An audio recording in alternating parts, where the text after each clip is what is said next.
Dr. Bernie Siegel has written a very good book, Love, Peace and Healing. He's a very renowned, a very successful doctor in the United States. In this book, he has exemplified many stories where beyond medical science, by love, peace, meditation, prayers, healing has been faster, has been better.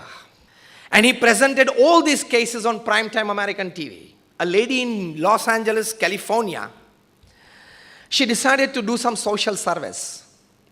At the age of 80 plus, she felt, what can I do? She approached the nearby hospital, which was a cancer hospital. She asked the doctor that, can I get the photographs of patients who are suffering from 4th stage cancer? And the doctor asked why. She said, I want to pray for them. I can understand the emotions, the feelings of their kith and kin who would be worried about them. Taking that into consideration, I want to express my heart out for them. She would take the pictures back home. She would pray with a wish that this patient gets cured because the patient's kith and kin are so much worried about the person. And to everybody's surprise, and to all of your surprise today, that she cured during her lifetime more than 30 to 35 4th stage cancer patients without a single medicine. Just by effectively expressing herself, praying for them. So your emotional quotient is you understand people well.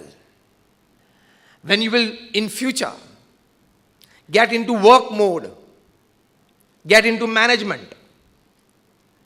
There are basically 3 types of management. First is material management, which is the easiest. If somebody asks you to rearrange these chairs in some other way, you could rearrange it. You don't need to use much of your intelligence or brains in it. You have just been directed and you are supposed to do, and you do it. Easiest of all 3 is material management. A bit tougher than that is money management. Somebody gives you 500 crore rupees, it's difficult to manage what to do with it. And tougher than money management is the third M, man management. But the top class management gurus, you study them, Jim Collins, Stephen Covey, Anthony Robbins, everybody, they say a person who is good at man management can be much better and the best rather in material or money management. Because they say, take care of your people will take care of your work. This is where EQ comes into play.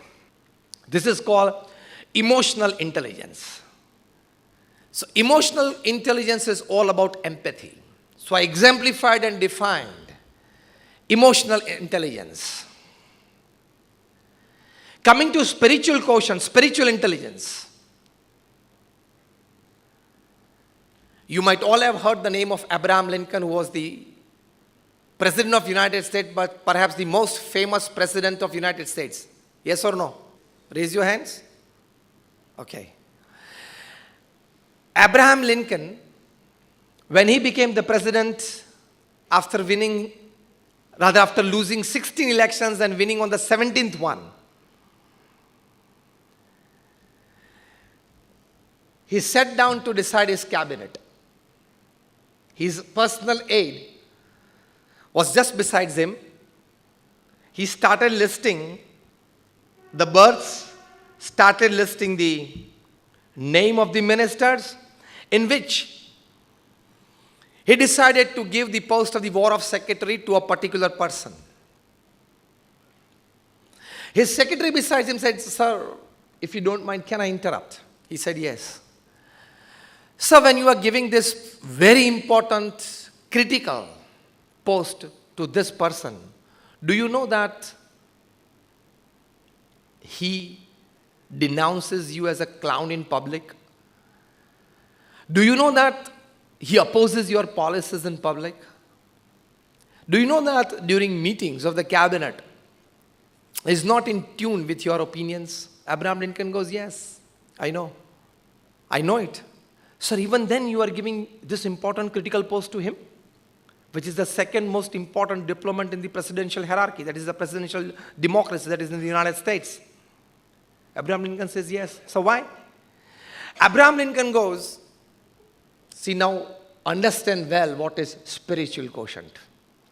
Abraham Lincoln goes, my first question, is he right for the post? His secretary says yes.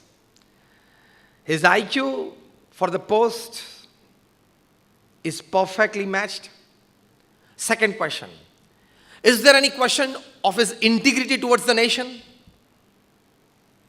Abraham Lincoln's secretary says, sir, no question. Since last 30 years of public life, there has not been any controversy about his integrity towards the nation. Abraham Lincoln goes, I need only these two qualities in a person to give this post. He possesses that, so I give him, irrespective of what he has an opinion about me or my policies. Imagine the level that a person can go when he becomes spiritual.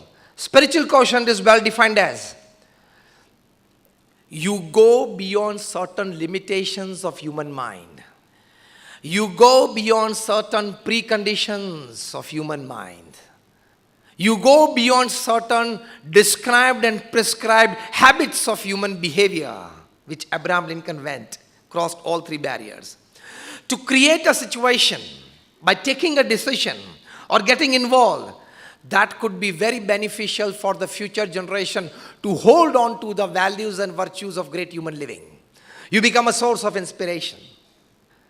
So my little friends, the process of learning is much beyond your textbooks. I gave you a small trailer of it today. Am I right or wrong? I want a proper answer from the trustees, then from the students, then from the teaching staff. Is much beyond your textbooks. Textbooks is just information. You need to convert that information into knowledge and ultimately convert that knowledge into wisdom. Only they say 10% of the information is converted into knowledge. My good friend Rohit Swarup is here. We were classmates, studied in school together, and fortunately with God's grace we are speakers together in the event. He would talk much upon this subject. I'm just giving a touch to it and a push to him. And 10% of the information that is converted into knowledge, they say only 0.1% of that knowledge is converted into wisdom. And that is where all the problems upon this earth. So this is spiritual quotient. Beyond IQ is EQ, beyond EQ is SQ. You need to enrich yourself by your information, you need to enrich yourself by your knowledge, and you need to enrich yourself definitely by your wisdom, which is the spiritual quotient.